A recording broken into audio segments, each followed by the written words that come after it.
Everyone, and welcome back to our channel. If you want accurate tracking without constantly editing your website code, Google Tag Manager is a game changer. In today's video, I'll show you how to use Google Tags Manager with Google Ads in 2026, step by step.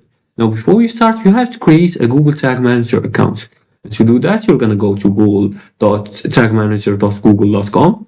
Once you do that, you're going to make sure to log in or create an account.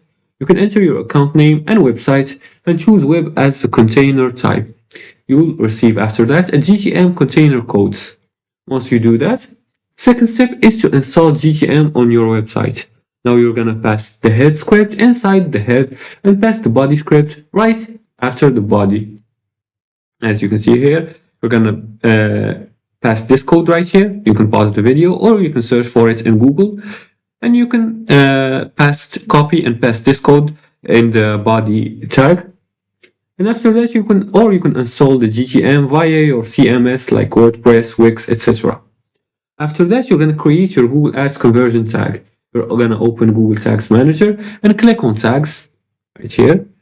Going to click on tags, and then you're going to click on new. Once you click on new, you're going to choose Google Ads conversion tracking and pass the conversion ID and the conversion label. After that, you're going to set a trigger. You can choose a page view, form submission, or custom event and save the trigger. And the final thing is to publish the container. You can click finally on submit and add a conversion name by clicking on publish. Now, you can also use the preview mode just before publishing, and GTM reduces tracking errors and it works perfectly with enhanced conversion. And that's it. That's how you use Google Tag Manager with Google Ads in 2026 for clean, scalable tracking.